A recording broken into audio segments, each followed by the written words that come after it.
who's deciding what's a good scent or a bad scent? Like, how does that work? It's our association with scent that determines whether they're positive or negative for us, which sounds kind of funny. People think, hey, this stuff smells good, this stuff smells bad, but the same thing can smell differently to different people. So getting intentional about smell and linking the smell to an experience is what drives that increase in gross sales or propensity to buy. If you're comfortable, you're not growing. Welcome to another episode of Dental Marketing Theory. I'm your host, Gary Bird. I am the CEO of SMC National. We are a dental marketing company that helps you have predictable new patient flow for your offices. Today is a special episode, but before we jump into it, I want you to go and give us a thumbs up. We just found out that Dental Marketing Theory is a top-rated podcast in the business sector in the United States, which is amazing. I was so excited when I saw that. I actually posted about it online, and I'm really, really excited about that. And that's because of you, the viewer. So thank you so much for thumbing it up. Normally I yell at you guys and say, make sure you give me a review. Make sure you give me a thumbs up. Well, you guys have done a good job of that. So I'm not going to yell at you today, but I do want to talk to Daniel and Sooji from NatScent. And I want to do this. Okay. So I'm going to ask the question that I think the viewers are asking. Why should anybody care about making their dental office smell amazing or smell pretty? Like, why is that even a thing? Why are you guys in business?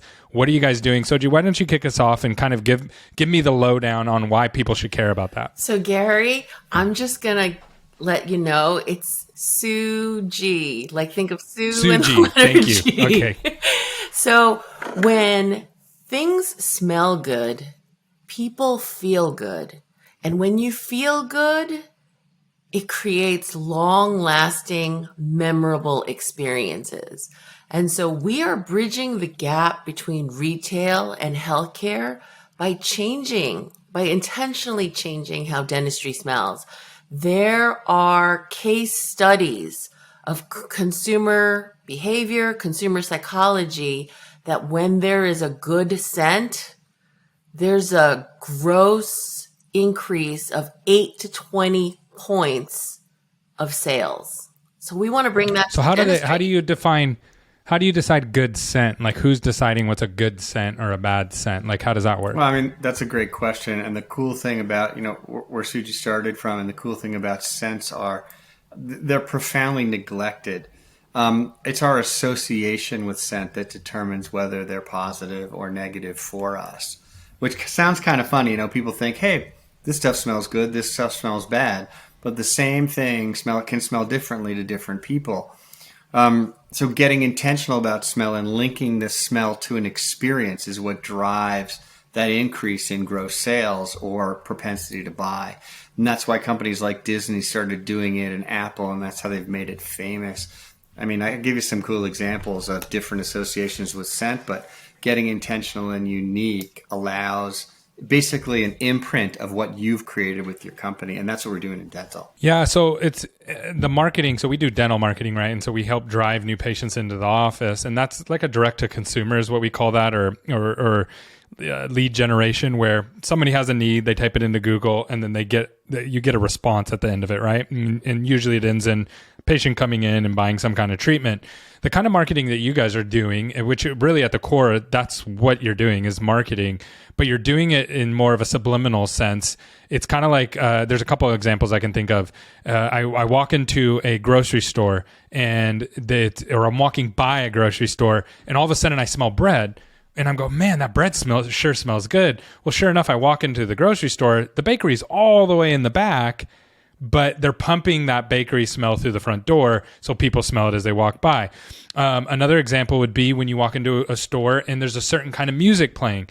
That is subliminal marketing, and probably the one that our listeners would relate to most and will remember most is when we would go to the drive-ins. And so I'd go into the drive-ins when I was younger, and they would put all of these salty snacks at the front, and they would advertise about it in the front, and they'd put it in sometimes they put them in subliminally. They'd put their snacks in between the pictures of the slides. I remember seeing that. And you'd go buy that salty popcorn, and then guess what happens? Now you're thirsty. So now you're buying a $5 soda because you have to wash it down with some sugar, something sweet because you got the salty. And they do this back and forth game, and it's all being marketed to you all the way through, but it's very thoughtful and how they're hitting it. Is this very similar to the scent side of things? You're really nailing it. And the mechanism that's behind it, the science, is that these inputs connect to our brain differently than normal inputs. Normal inputs go to our cognitive brain, visual ones. We see them, we think about them, we decide. Things like scent and sound, scent especially, connects to the emotional part of our brain. It was evolutionarily designed as our primary self-defense mechanism. When you get food, how do you tell if you want to eat it? You smell it. Yeah, when you walk by something and you want to know if it's like, hey, should I go walking through this field? You smell the field. Does it smell like, a giant pile of buffalo pucks, or does it smell like grass? If it smells like pucks, you're really careful. So, what you're saying is we're connecting to another part of your brain, a very, very influential part of your brain, and it's marketing that way, and it influences people. The funky part, yeah. And so you're nailing it pretty much. And so to give you an example, I know to be inclusive of all generations and not just drive-bys. Although I really like that. I really enjoyed that. I do. I remember the subliminal. I think they made that illegal, Gary, like flashing subliminal frames of images, like all of a sudden licorice, and you don't actually see it because, Yep. So Disney is an organization and business that everyone can relate to. Well, ice cream does not have a smell. And so what Disney decided to do was to pump waffle cone smell to the left and to the right. So on either side, whether you're walking this way, outdoors, from this side or from the other side, you smelled the waffle cone and it made you want to eat ice cream.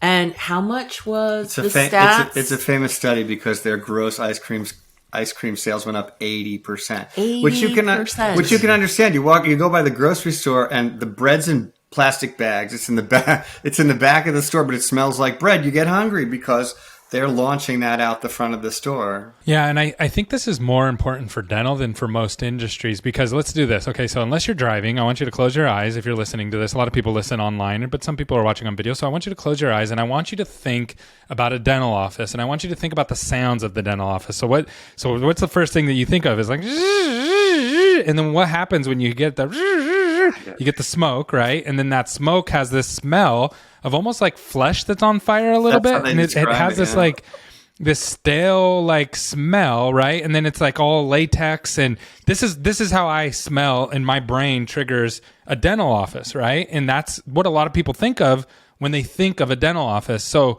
are you guys helping change that? Like how is that exactly what you're fighting against? That's exactly what we're changing, right? And it's different for older people too, because dentistry was much rougher then. But right, those are smells that we have a negative association with.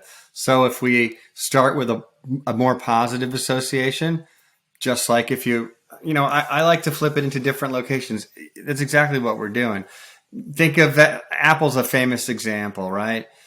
If you open the Apple box and it smelled like cheap plastic wrapping, how would you feel about the device? It smells like this really clean, cool smell that we associate with their experience. So that's what we're helping dental do too. And one of the inspiring things about it for me, and the reason we really got into dental, is because it helps the people that you influence to accept the treatment. Yeah. I mean, well, so let me push back on these examples, because we're using all these cool examples and I think they're great. But with or without a smell, I think people like ice cream. With or without a smell, I think we like Apple products. With or without a smell, I think we like the popcorn or the soda. Like, we like these things. Everybody would agree. Even with right now, we're doing a podcast. There's no smell associated with it, and we would all say vote it. Yes, those are good things.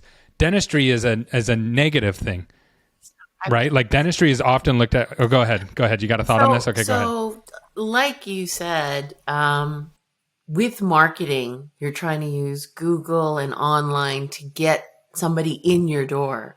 And so what differentiates us from other scent companies, which is an $8 billion industry, is that we provide concierge level scent. We help you pick out a signature scent so it's yours. We install it in your HVAC system so that the second a patient walks in the door, even if there is that noise, they smell a good smell. No, totally. And I totally get that. But so the point I was trying to make is that we're using a lot of positives, right? We're using things that we typically, Disneyland, popcorn, things that we generally have a positive influence with. So where I'm trying to get, and I don't even know how to exactly ask this question, but dental, and I'm sure there's other industries that use it, that are more of a necessary evil, right? Like when I buy insurance, I don't go, yes, I get to buy my car insurance. It's like, okay, I got to pay for this car insurance, right? Dental, for a lot of people, not for everybody, but for most patients, and I know dentists don't like hearing this, that's how most patients view the dentist, right? It's like a necessary thing that I kind of have to do. So to me, if I was going to frame the argument for you guys, it's like, well, scent is even more important then, because ice cream already has a head start on you, right? Because I want it. I desire it even without the smell. Is that how you view it? Or is there other things that I'm maybe not thinking about? Or is there other comparisons that we could view it through a lens that is more from that negative mindset working back to a positive? Well, I think you're making a really good point. And these things are about the association we have developed for them, right? And you're right. And one of the difficulties in dental, even though it's incredibly beneficial to everybody that accepts it and goes, whether it's just cleanings and prophylactics or treatments, is the reward for it is separated from the experience, right? When we have ice cream, the reward is there. So it's easy to create a positive association with ice cream, right? I taste it. I love it. Awesome. Groovy. I like it. And now I smell this. It triggers me. And then the punishment comes later, it's easy, right? But dental's so far removed. So you're making a point that it has a special challenge.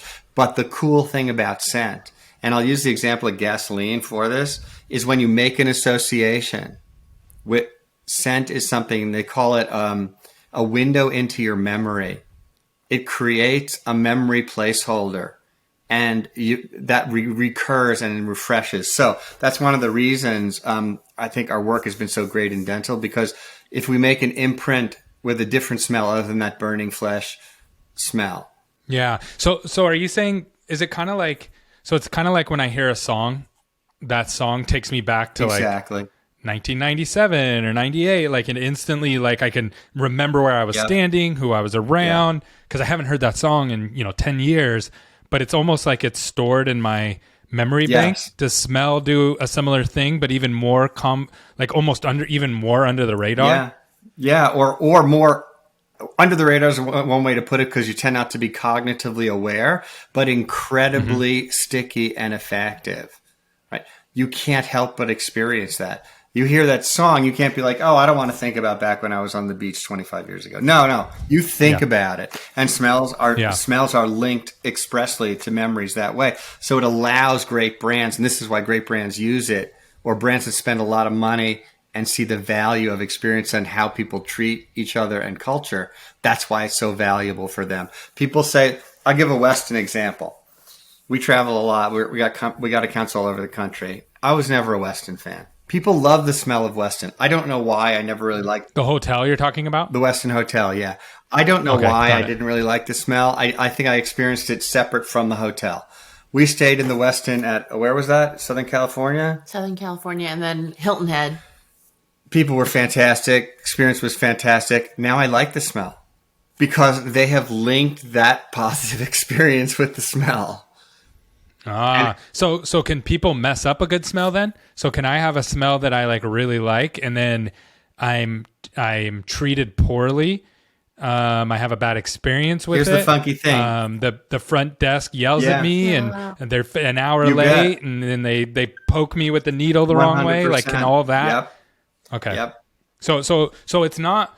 So you guys aren't solving the dental office's problem or fixing their operations. You're fixing the scent that the dental office naturally has. You're improving that. You're figuring out how to get that in front of people. But the dental office still has to have a good experience. Yes. Because if I go to Disneyland and I have the smell of the waffle cones, it's miserable. but then I eat the ice cream and it's horrible, you'll never buy it and it again. has worms coming out of it, now it doesn't play anymore. Is that right? Yeah. The other piece is adaptation. You want to talk about that, Sooji? Because people don't realize how their places actually smell. Well, before we go to adaptation, I would like to talk about, I feel like timing is everything. And the fact that now in dentistry, I don't want to talk about the R word recession, but we're all trying to figure out how to create the best experience.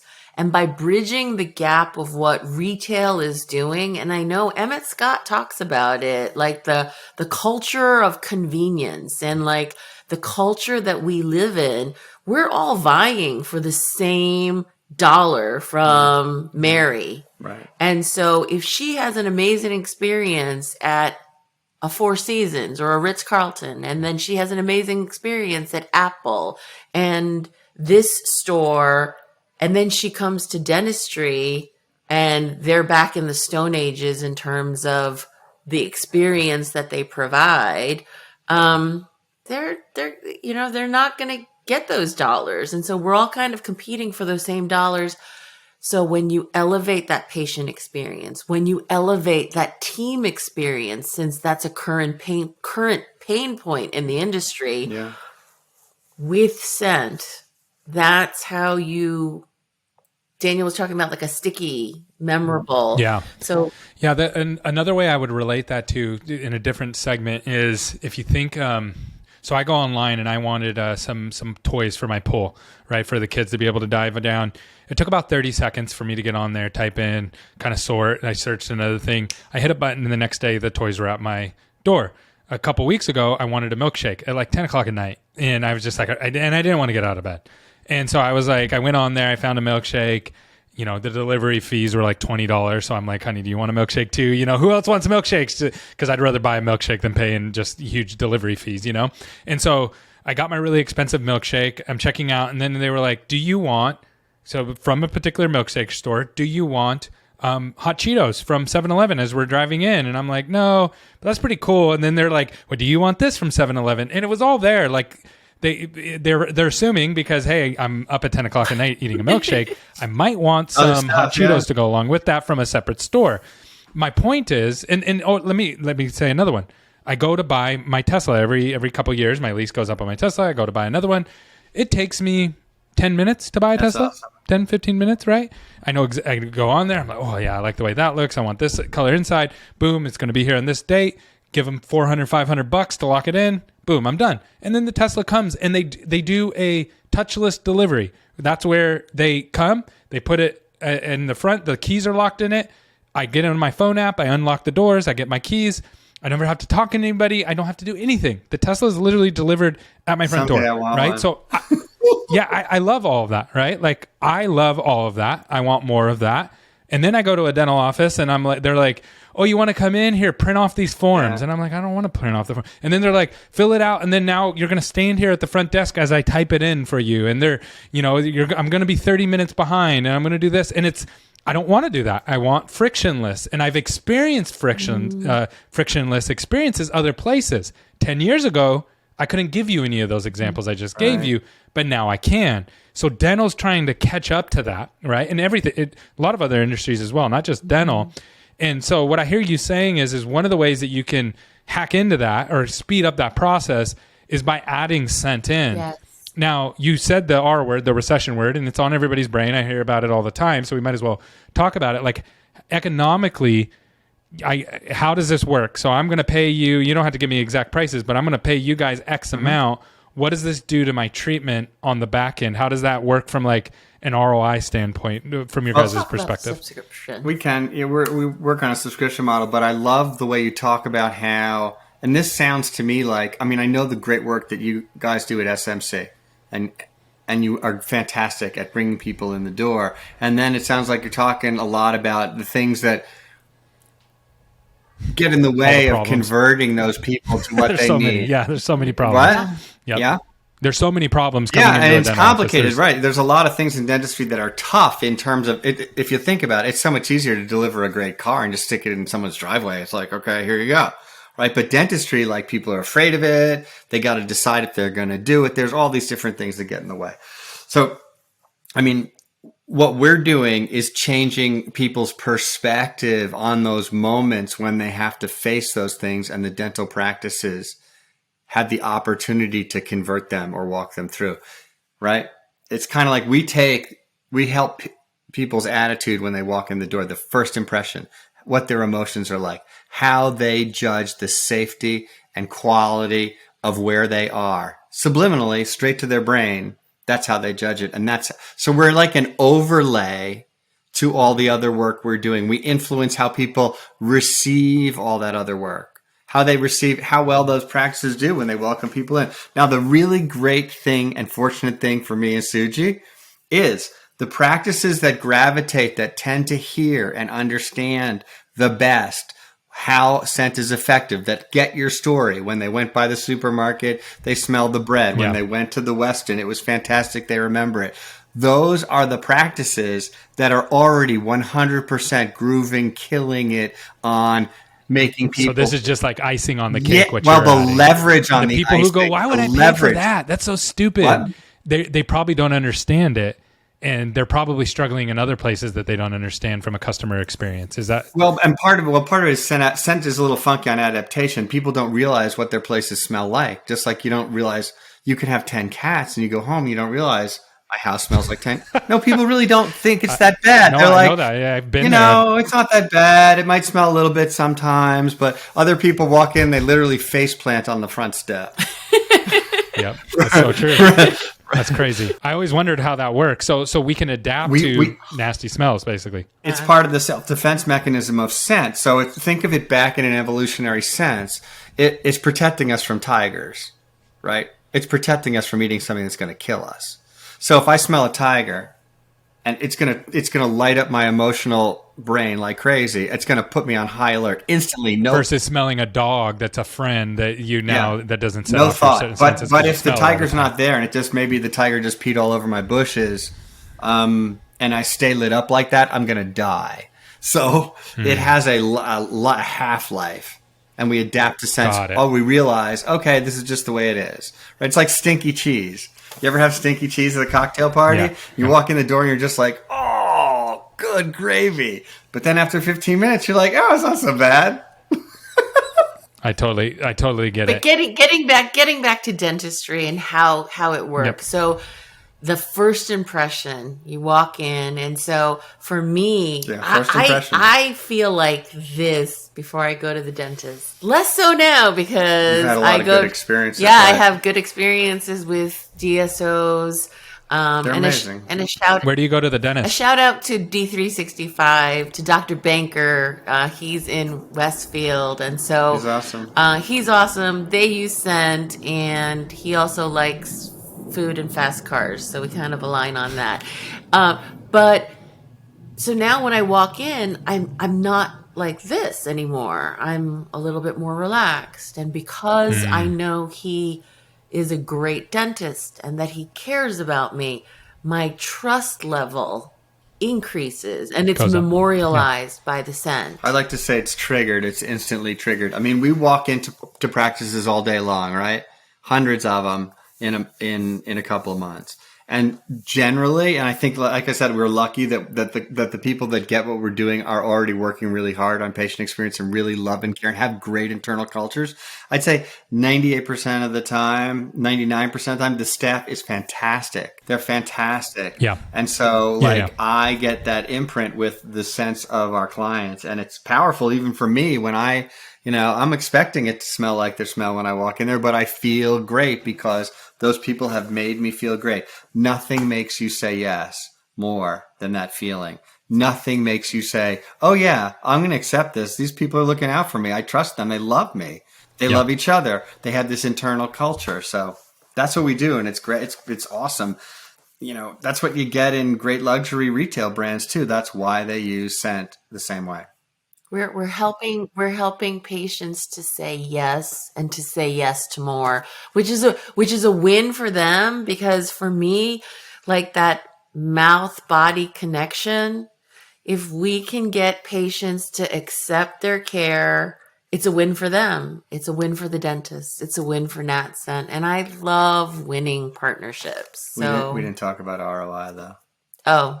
Yeah, that's where I was going to push you guys next. Is I want to talk about. So this is great, right? And where dentists are analytical, right? And it comes down to, okay, what is this going to cost me, and then what is the return? So I don't want to invest something if there's no return, right? And so how does it look and feel if I'm a dental office? What am I looking at to get something started, and maybe with one office or two, or however you guys price it, and then how is that going to help my practice? Right. What does that look like? Because I know you guys have a lot of studies around that. So the thing about it, like I said, it's an overlay. It's something that changes your emotional feeling. It's going to make its leverage and makes the most of all of the other money that you're spending on patient experience. The money you're spending on marketing, getting people in the door.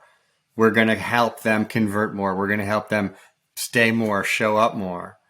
The money you're spending on patient experience in terms of your coordinators, your decor, the whole shoot and match, right? It's changing how people feel about that. And the best part is it's value priced. I mean, we bring the same technology luxury hotels use. We work through the HVAC system. We use the finest perfumes. Everything is IFRA certified, which is the world governing body for flavor and fragrance. And we can do it for $140 a month. $140 a month. And so that's probably less than you spend on paper tissues, and that doesn't provide very much ROI. Well, they do. So, you need to wipe it. Of course. But then, we don't want to wipe it on our hair. Then what I do is I keep in touch with the front office, and they give me feedback on patients who have said, wow, I feel different. I start stalking their Google reviews, and instantaneously, within a week, no more than 2, 5-star Google reviews that say it felt different. My experience was amazing. I didn't feel like I was at a dental office. And so, I mean, I know practices spend a lot of money to get those reviews, but it's kind of like an added bonus of $140. You get the scent, you get the Google reviews, and you're also seeing case acceptances. So we are working with an analytics company for dentistry. We have case studies, Harvard Business Review white papers that demonstrate consumer behavior and consumer psychology with the utilization of scent versus no scent in retail. It's just a matter of time where I'm going to have those KPIs. But a KPI for one DSO is not the same KPIs that another DSO wants. So usually we start out with a handful of locations, and once they immediately experience get it, feedback, they're like, okay, do the rest. Yeah, do the rest. Yeah. I mean, ROI. That's really cool. The funny thing is, ROI is why I got into this business, because I had another business and we worked in luxury retail. And we did flagship work for luxury retail, and they were spending, $4,000 or $5,000 a square foot on spaces on Madison Avenue, things like that. When I learned about scent programs, the first thing I asked was, well, how much per square foot is their scent program? It's so influential. It moves their sales by gross points. It changes how loyal you are to the brand, how you feel about the brand. It's not an accident when I go to, Louis Vuitton or Salvatore Ferragamo or one of the other stores, which I actually don't go to, that they throw their scent in the bag. Yeah. They throw their samples in the bag so that you take it home, right? Their scent program was, in the range of what we're charging. They were like spending 10 cents a square foot. Okay, so I'm gonna ask you a question. We haven't talked about this, so I'm curious. Do you have any practices that are doing that, where they're sending the bags home with the scent, or they're sending out their postcards with the scent? I have an optical company right now who saw have had incredible results with their program, and they're currently doing what the Wynn Hotel does, which they're sending candles home. I guess we stay in the Wynn in Las Vegas. It has a smell, obviously, that's their brand. Yeah, the Wynn, that has some of the best customer service I've ever seen anywhere. They do an amazing job. And then they send the candle home, and you put it next to your bed, and every time you go in your bedroom, you're just like, oh my God, we got to go back to the Wynn. So Believe me, they're so nice. And it's like, no, they're marketing to you while you sleep. Yeah, I mean, I don't think that many people are going to different hotels. I think, the Aria is beautiful, but I think they're going back to the Wynn. Well, to answer your question in terms of, and I think that's something that other practices will start initiating with the holiday season and things like that. But we've kind of moved from just dentistry to dental industry. So I'm going to give a shout out to my friend Lydia Nadolski at Plan Mecca. And so they are using it in their, headquarters. They're using it when they have CE classes and symposiums. And she had this ingenious idea of like sending her bookmarks, and she sent them out to like clients and as gifts with the Plan Mecca signature scent, so that when they utilize this beautiful journal with a bookmark, they're reminded of all beautiful things, amazing things Plan Mecca. Just like Apple. Yeah, it's amazing. And you guys did a really good job of presenting this. Thanks for letting me ask you some fun and some pressing questions. And you guys did a really good job answering this. Thank you. If I owned a dental office, there would be no question that I would put this into my dental offices. There's so many other things that a lot of people are still paying for magazines to come in on the counter and stuff like that no one's reading. So everybody's on their phone, right? So cancel here. I'm going to do a marketing campaign for you. Cancel all your magazines. Go for some smell. And get sent in replace of it, right? So if people want to reach out to you, how can people get in touch with you? Easiest way is by, emailing. And mine is spark@natscent.com. LinkedIn. Just look us up on LinkedIn. We're easy to find. You can go to our website. We have a home line too, but we specialize in the commercial. It's awesome. So go to LinkedIn. That's the quickest. Sooji's keeps everyone up to date on all the cool people we get to meet. Is there a contract? Is there a contract when people sign up with you? No. Oh, perfect. So just do one office. Yeah. See how you feel. If you don't like it, then whatever. It's your $140 and we're out. that way intentionally because yeah, it's better. It's much easier for people. You don't need a contract. 100%. Yeah, I just wanted to make sure that this is a no-brainer. This is something that you have to try.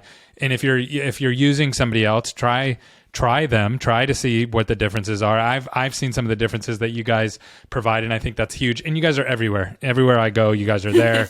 Every time I show up somewhere, you guys are there. So you guys are crazy entrepreneurs like me. So I appreciate that. We love to help people, and doing this in dental really does help people so much because the patients benefit so much, and really the people in dentistry, in my experience, they're fantastic.